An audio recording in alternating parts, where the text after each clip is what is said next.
nacionales, aunque es un tema que lamentablemente siempre está, pasa que ahora porque sí es un caso conocido, pero en realidad las denuncias y las situaciones que se generan en distintos ámbitos siguen sucediendo, obviamente. El expresidente Alberto Fernández era investigado por una causa de corrupción, Sí. por el tema de los seguros. Sí.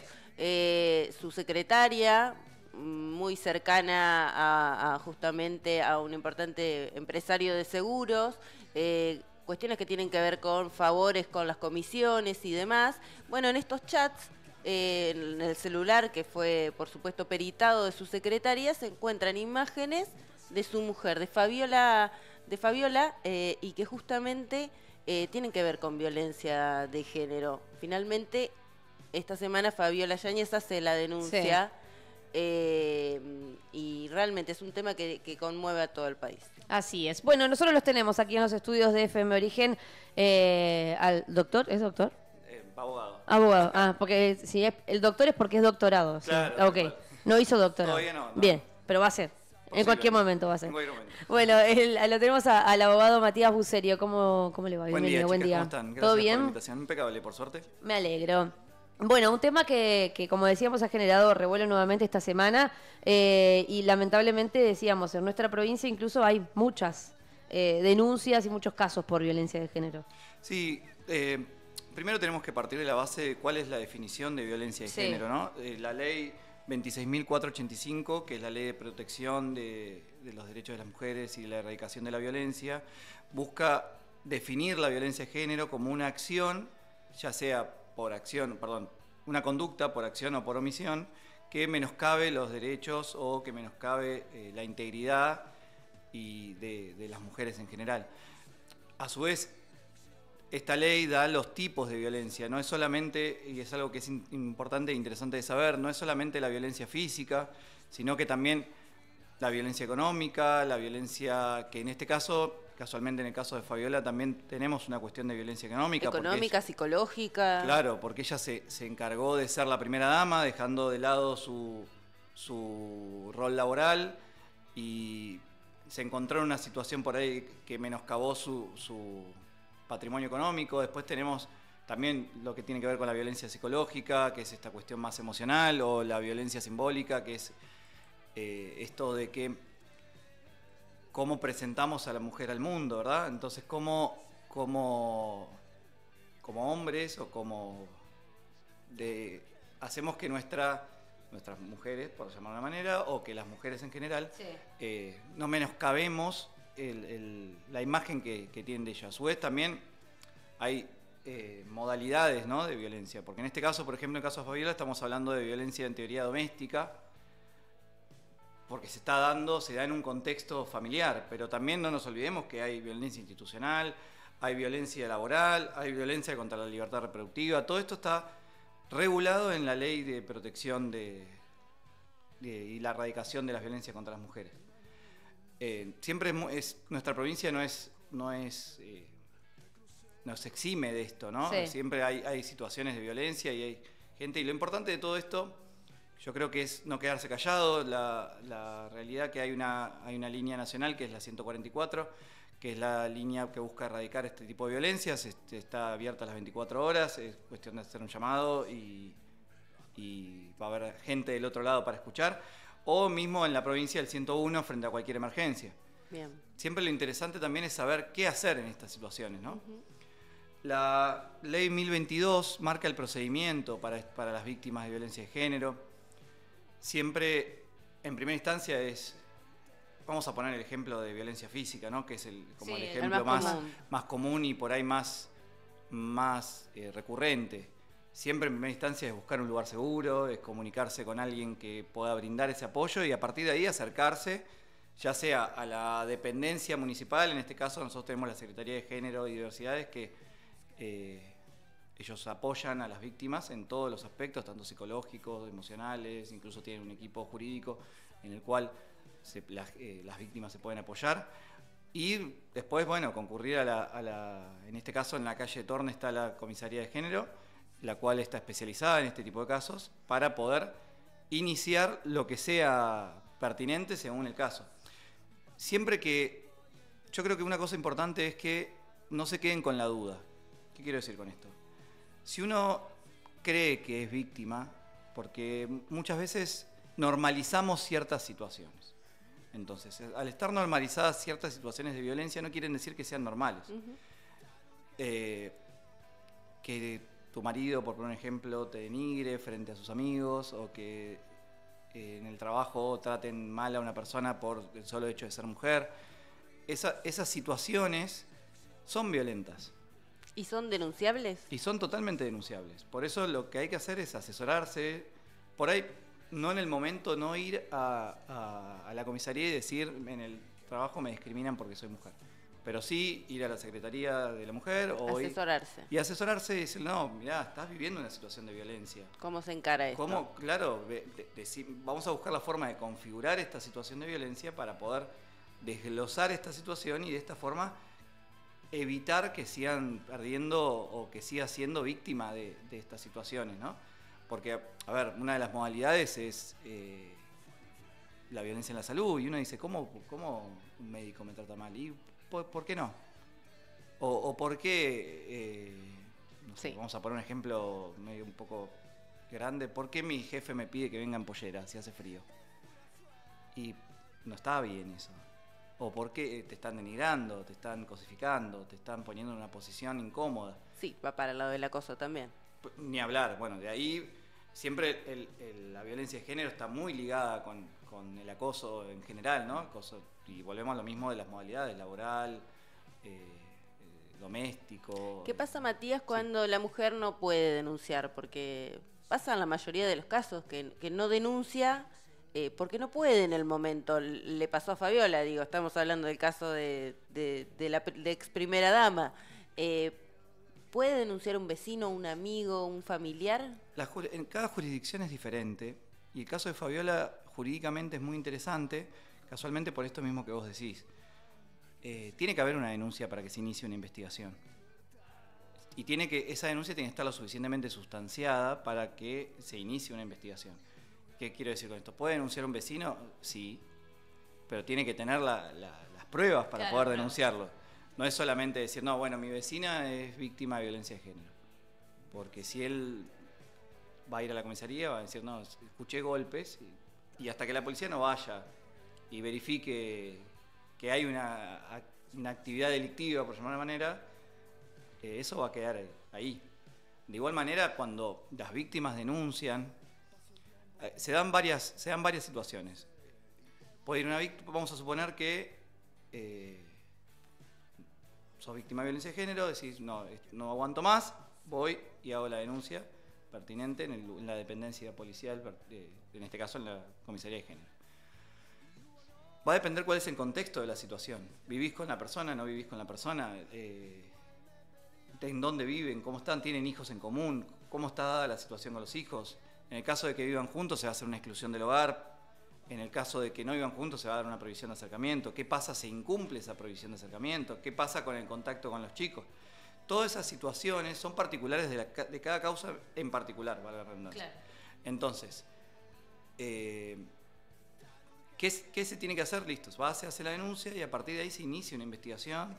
Y esa investigación se da en el contexto de los juzgados de familia, en los cuales se investiga y se utiliza el procedimiento de la ley 1022, que era la que yo decía, que es la del procedimiento para víctimas de violencia de género. ¿Y cómo son los plazos? Porque ayer hablábamos de la Constitución y el gobernador decía que llamativamente se falló en menos de 24 horas, ¿no? Para suspender el llamado a la Convención Constituyente, a las elecciones. Ajá. ¿Qué pasa en un caso tan grave como en un caso de violencia de género, donde es tan urgente, no sé, la prohibición de acercamiento? ¿Son medidas inmediatas? La realidad que a ver, cada caso y cada situación es particular en sí. La realidad que frente a una denuncia con las pruebas sustanciadas suficientes como para decir acá hay, vamos a poner un ejemplo grotesco, ¿no? Voy con el ojo morado a la comisaría y digo, mi marido me golpeó. Y te van a llevar al hospital, van a certificar de que ese golpe pudo haber sido dado en un contexto de violencia de género. Y si estás viviendo con la persona, automáticamente la policía va a ir, o sea, se va a comunicar. ¿Cuál es el procedimiento? La comisaría se va a comunicar con el juzgado de turno y el secretario del juzgado de turno va a dar las directivas que considere pertinente en el momento. Que eso puede ser una exclusión del hogar, puede ser una prohibición de acercamiento. Según la gravedad del caso, es la velocidad con la que va a accionar. La realidad es que para eso hay un juzgado de turno y para eso hay una persona que tiene un celular, que la comisaría lo llama y le dicen, che, solucioname esto porque estoy viviendo esta situación. O sea, la policía no puede... la policía cumple órdenes de lo que le diga el juzgado que está de turno. Exacto. Bueno, mira, ayer cuando repasábamos tu video de que ibas a estar acá, llegaron algunas consultas. Y bueno, por ejemplo, nos mencionaban esto de que sería interesante poder orientar a las víctimas de cómo realizar una denuncia y diferenciarla de la exposición. Okay. Cuando uno hace una exposición policial o cuando hace una denuncia, digamos, ¿qué es esa diferencia? La realidad fundamental que la exposición es yo estoy explicando una situación. Yo lo que quiero es que la policía certifique que algo está pasando. Bien. Pero cuando estamos frente a un hecho que puede o no ser delictivo o que puede vulnerar, en este caso, en este caso tenemos una ley nacional que habla de erradicar la violencia contra las mujeres. Entonces, como tenemos esta ley nacional que busca erradicar la violencia contra las mujeres y alguien está ejerciendo violencia contra la mujer, está incumpliendo la ley. Por lo cual, ahí estamos hablando siempre de una denuncia. La diferencia de las denuncias, en realidad todo el que quiera denunciar un hecho puede hacerlo por motus propio. Va a la comisaría, en este caso, como estamos hablando de cuestiones de género, va a la comisaría de género, o va a la fiscalía directamente y denuncia la situación que está viviendo. No es necesaria la presencia de un abogado, no es necesario estar asesorado. Siempre es recomendable por estas cuestiones de que por ahí uno, como letrado, tiene... omite algún paso. No, aparte tiene otra forma de desglosar lo que... O sea, a mí viene una víctima o viene un cliente con un problema, yo busco, vale la redundancia, yo busco la forma de que ese problema esté plasmado de tal manera que no queden dudas que hubo violencia de género. Pero la realidad es que uno, como el procedimiento básico, es decir, yo soy víctima, me comunico con la línea, o me comunico con el 101, o voy a la fiscalía, o voy a la comisaría, y me tienen que asistir. Y en el peor de los casos, si tengo dudas sobre eso, porque volvemos a lo mismo esto de normalizar, ¿no? Hay familias o hay entornos familiares que normalizan situaciones de violencia. Entonces, por ahí para alguien es normal que, vamos a poner un ejemplo, no sé, que me tiren la comida porque está fea, y lo normalizan, y en realidad está viviendo un hecho de violencia. Entonces, siempre es interesante asesorarse, ya sea con un abogado particular o con los abogados del Estado. La realidad que las chicas que trabajan en la Secretaría trabajan muy bien y acompañan mucho. Aparte, no solamente están las abogadas, sino que están las psicólogas, las asistentes sociales. Pero empatizan con la situación que están viviendo. Entonces, a partir de ahí, ellos pueden asesorar y brindar un apoyo integral, ¿no?, sobre esta situación. Matías, tuviste un caso hace no tanto, recién lo charlábamos antes de comenzar la entrevista, de una chica que además de ser víctima de violencia de género por parte de su pareja, también fue víctima de alguna especie de acoso laboral justamente por este caso de violencia de género. Nosotros lo encuadramos como una discriminación. Discriminación. Y el meollo de esta cuestión fue que esta chica ya era víctima, vivía en un contexto de violencia de género con su pareja. La situación fue dada que el marido fue al trabajo a llevarle a los hijos de mala manera, tuvieron un intercambio de opiniones, digamos, en la puerta del comercio. Posterior a eso hubo actos violentos entre ellos, intercambio de golpes y demás.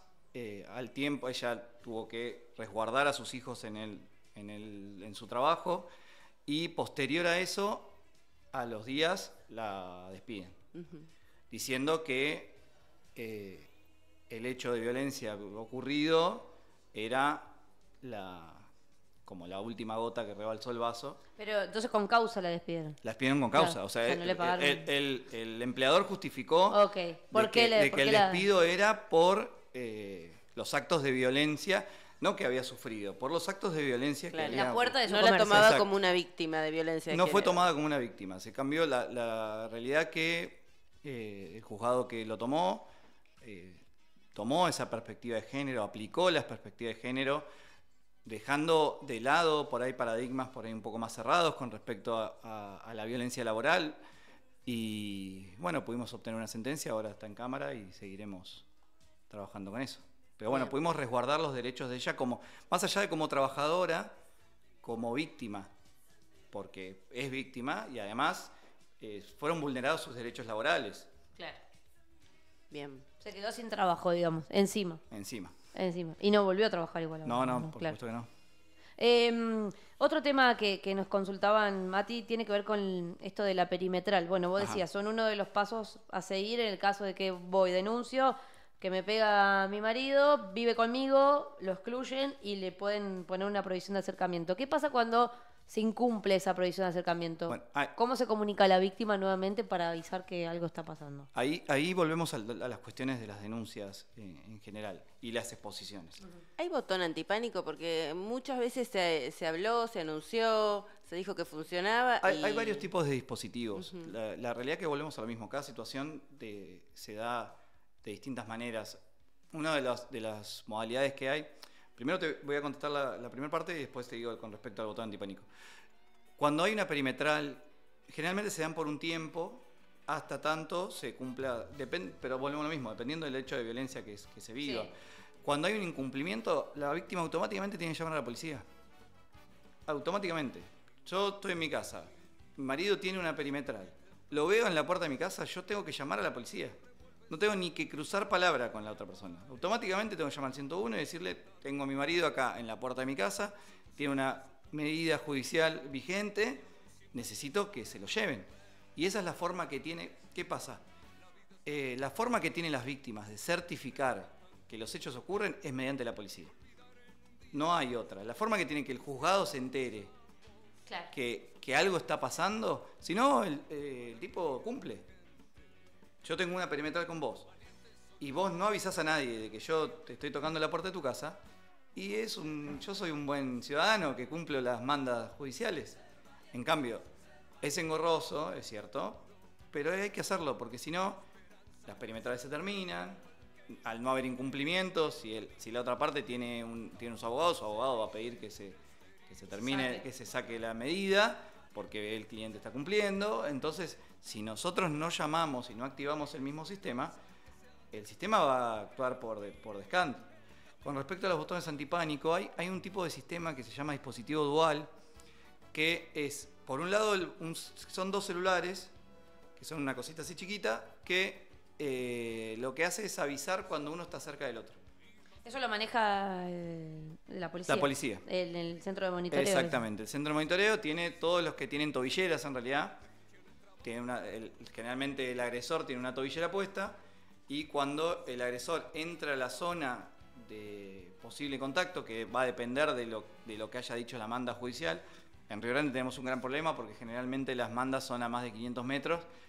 ¿Qué pasa si te encontrás en el supermercado, en algún lugar? Y va a depender lo que diga la orden judicial, pero generalmente el agresor tiene que irse. ¿Pero el agresor siempre tiene tobillera? No. Sí, generalmente sí. ¿Si es condenado o...? No necesariamente. La tobillera es una medida de prevención. O sea, frente a un incumplimiento, en realidad la tobillera es una consecuencia. Yo te pongo una medida de contención, como puede ser una perimetral, vos incumplís la perimetral una vez, te multo, incumplís la perimetral 2 veces, te multo.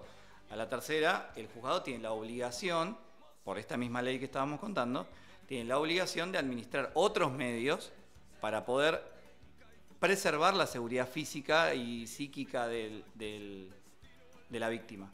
Eso va escalando, o sea, la realidad es que constitucionalmente uno no puede cortar la libertad de una persona de cuajo, por llamar de una manera. Entonces no es que yo por un incumplimiento lo puedo meter en prisión preventiva, por ejemplo. Entonces voy escalando en las medidas. Por ejemplo, empiezo con las multas. Después sigo con la tobillera. Después sigo con una consigna policial. Así hasta que escalo a una prisión preventiva. Porque ya ahí estamos...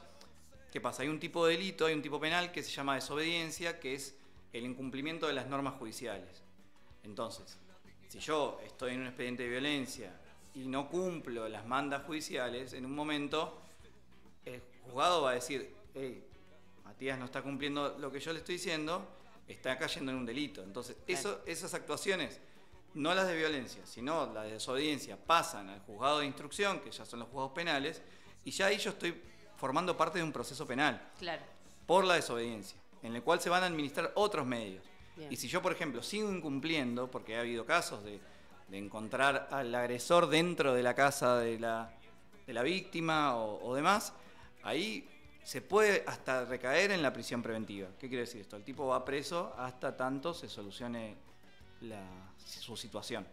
Iba a consultar porque justamente acá a través de YouTube nos están mencionando, hablamos de violencia de género y siempre hablamos de la violencia del hombre hacia la mujer, Ajá. pero también hay casos, de mujer a hombre, digamos, y eso a veces no se habla. De hecho, bueno, también están las falsas denuncias y... Sí, por eso, si bien hoy la normativa está planteada de la protección integral hacia las mujeres, nosotros entendemos que cuando hablamos de violencia de género es violencia de un género hacia otro. Entonces, ¿qué pasa? También hay una cuestión que estamos seteados de que el hombre no puede ser víctima en cierto punto, y la realidad que sí. También tengo casos de que ahora con la creación de la Fiscalía de Género, están en la Fiscalía de Género, de hombres que han sido agredidos por su pareja o demás. Es más difícil igual que el hombre denuncie, ¿o no? Es más, pero por esta mismo que estamos diciendo, porque el hombre está seteado en una cuestión de que yo no puedo denunciar porque no pasa nada. Y no pasa hasta que pasa.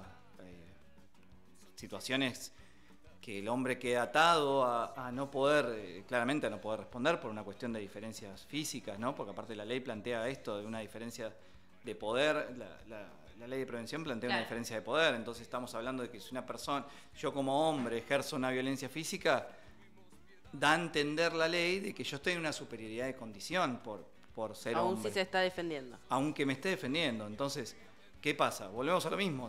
¿Cuál es frente a este tipo de situaciones, qué tiene que hacer un hombre? Ir de un lugar seguro, esconderse y llamar a la policía. Y listo. Y tratar de evitar, porque todo lo que puede hacer va a ser en contra de él. Yo tengo casualmente una situación donde hay una denuncia y una contradenuncia. Están denunciados mutuamente porque hubo hechos de violencia cruzados. Entonces, pero bueno, el varón en esa situación tuvo más lesiones o tuvo lesiones en realidad que la mujer. Entonces, listo, tuvimos que saber. Pero para la ley es más complicado. No, lesiones son lesiones. Claro. A ver, ya sea no sé, después vamos a ir en el grado de leves, graves, gravísimas, ¿no? Pero así sea una trompada y un ojo morado, si esas lesiones están certificadas, son lesiones. Y si son lesiones, es un delito. Si el que ejerció una lesión, por más leve que sea, es un delito. Después podemos ver la cuantía, si es mucho, si es poco, o si va preso o no va preso, ¿no? Pero las lesiones son lesiones y son lesiones para todos lados. No es solamente para un lado o para el otro. Después, lo que vos decías de las falsas denuncias y demás, eso es también una cuestión no menor que yo creo que de a poco, hoy la normal, yo creo que en estas situaciones era necesario que la ola pasara, era necesario que esta situación de protección hacia la mujer existiera para después poder empezar a decir, bueno, pero también pasa esto. Entonces empezar de esa manera, empezar a equilibrar, claro, emparejar la balanza. Porque hay una realidad que no podemos dejar de ver, que es esto de que durante muchísimos años, muchos mandatos hubo que pusieron a la mujer en un lugar, al hombre en un lugar de proveedor y el hombre en un lugar de yo doy, entonces a mí me tienen que servir porque yo doy. Lo hemos visto en publicidades, lo hemos visto en situaciones normales. Que ponían a la mujer en una posición horrible, y hoy la mujer está en otra posición, en una posición mucho más independiente, una posición mucho más fuerte, mucho más firme, que tiene que ser respetada como tal. Entonces, para poder romper con todos esos paradigmas, lo que tenía que pasar era esto, ¿no? Que pasara la ola, buscáramos la protección y ahora, a partir de ahora, empezar a decir, bueno, está bien, pero el hombre también sufre ciertas cuestiones. Sí, sin duda igual sigue la balanza desequilibrada, ¿no? Los casos de femicidio son altísimos todos los años. Sí, por supuesto. Y la mujer sigue siendo mayormente la víctima de casos de violencia de género. Me recordé a partir del caso de Fabiola Yáñez también un caso de Tierra del Fuego que se hizo muy famoso hace algunos años, y también vinculado a esto, ¿no? De que atraviesa todas las clases sociales, un relator del Superior Tribunal de Justicia en este caso, y su esposa, que lo denuncia a través de un video. Digo, ni siquiera llegó a la policía la denuncia. Directamente se sintió tan desprotegida que tuvo que acudir a las redes sociales. Grabó un video que fue estremecedor, que llegó a todo el país. Y en este caso me parece, o por lo menos no ha trascendido que haya habido alguna resolución judicial que lo condene. La realidad que es, como vos decís, estas situaciones atraviesan, no es un nivel social, o no es una cuestión educativa, o no es una cuestión, la violencia es violencia en todos los niveles y en toda situación, no importa la formación, no importa el nivel sociocultural, no importa, la persona que es violenta, sea, no sé, presidente de la nación en este caso, o sea el último changarín. El tipo, la persona que es violenta. Después, ¿cuáles son los medios o cuáles son los resultados que puede llegar a dar este tipo de denuncias? Y eso va a quedar sujeto a la justicia y a los medios probatorios que puede llegar a haber. Hoy en día, la condena social y las redes sociales son un apoyo interesante para las víctimas, porque exponen situaciones. Situaciones ya sea de desidia por parte de los procesos judiciales, o situaciones que no pasa lo que uno supone que debería pasar, pero también la contraparte de esto es la gente opina, la gente dice, y por ahí hay situaciones que están dadas para que haya dado así. No digo que casualmente sea esta situación, porque acá, por lo que vos me decís, hay una cuestión de protección, entonces recurro a las redes sociales para que el mundo me proteja, básicamente, ¿no? Pero sí pasa. Muchas veces pasa, digo, cuando la mujer se encuentra en una situación de desequilibrio de poder ante, en este caso, un funcionario judicial de tan alto rango, sí, tal cual. Quizás la única manera que encontró en ese caso fue recurrir a las redes sociales. Sí, por eso es una herramienta interesante para poder exponer situaciones y poder quedar plasmada. Desgraciadamente la justicia no puede solamente actuar por lo que dicen las redes sociales, y desgraciadamente a veces los tiempos de la justicia no son los tiempos que la gente necesita.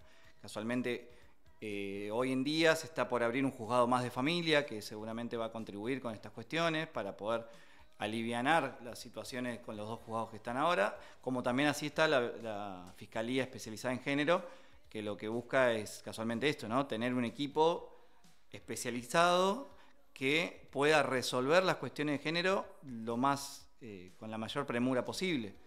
Entonces es interesante esta evolución que tiene, y más acá en Tierra del Fuego con todos los hechos que ocurren, porque volvemos a lo mismo. El violento es violento, las situaciones se dan, las situaciones pasan, sí. Y lo importante yo creo que es no quedarse callado. Hay que tener en cuenta que las cuestiones de género no prescriben. Entonces, no importa que uno haya sido víctima hace un tiempo atrás, sino que no es algo fácil reconocerse como víctima tampoco, ¿no? Claro. Hay hombres y mujeres, esto escapa a la cuestión de género. Es difícil reconocerse como víctima, es difícil ponerse en la posición de víctima, o ponerse en la posición de que fui ultrajado o que sufrí violencia, porque aparte acá estamos hablando y ponemos siempre el ejemplo de la violencia física, pero uno por ahí no se da cuenta, y ni hablar de las cuestiones de violencia sexual, ¿no? Estamos hablando de cuestiones mucho más profundas, mucho más arraigadas, que ponerse en la posición de víctima y decir necesito ayuda es muy difícil. Sí, siempre lo es muy difícil. Entonces, o de sentirse débil, o de haberse sentido vulnerado en un montón de cosas, pasa a ser muy complejo para la persona. Por eso es interesante el abordaje que tiene tanto la provincia como el municipio con respecto a este equipo interdisciplinario de profesionales que buscan el apoyo. También, por lo menos en nuestro estudio, nosotros contamos con psicólogos, contamos con un equipo dentro del mismo estudio para poder brindar un apoyo integral hacia la persona que tenemos como cliente. Y yo creo que ese es el equipo de contención, ¿verdad? no solamente porque si bien nosotros somos abogados y nuestro trabajo es litigar o también nosotros le brindamos un apoyo al cliente, el cual entendemos que puede llegar a necesitar o no, o el cliente nos dirá, o si no lo asesoraremos para que administre los medios para, ya sea pedir, no sé, vamos a poner un ejemplo, pedir un psicólogo al municipio porque sin duda, es sin víctima duda, de más violencia. asallo del asesoramiento legal, Sí, son casos que necesitan un apoyo psicológico. Sí, siempre el abogado de confianza pasa a ser a veces un poco También de un todo poco un poco, psicólogo. ¿no? Es un poco de psicólogo, un poco de sentarse y escuchar, un poco Sí. de decir, bueno, ¿qué te pasa? ¿No? Y después vemos cómo encuadramos la situación jurídica. Tal cual. Bueno, Mati, te agradecemos, como siempre, Gracias, el chicas. haber venido. Después vamos a pensar alguna otra temática, porque siempre lo tenemos ahí. Recordemos, Mati, antes de que te vayas, ¿cómo denunciamos? ¿Cómo denunciamos? Ya sea la línea nacional 144 o al 101 en el caso de situación de emergencia, que es directamente la policía. Otra forma de denunciar es acercarse a la fiscalía o acercarse a la comisaría de género y realizar la denuncia pertinente. Las denuncias siempre tienen que ser tomadas. La policía no puede no tomar una denuncia. Después, el proceso de denuncia dará si da lugar a una investigación o no.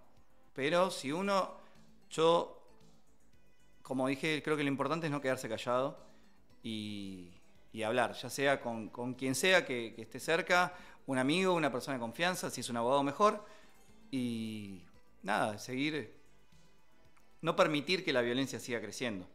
Entonces, la forma de denunciar es esa: fiscalía, comisaría, línea nacional, o bueno, directamente, si es un hecho muy complejo que busque una emergencia, directamente comunicarse con la policía del 101. 101. Perfecto. Muchas gracias.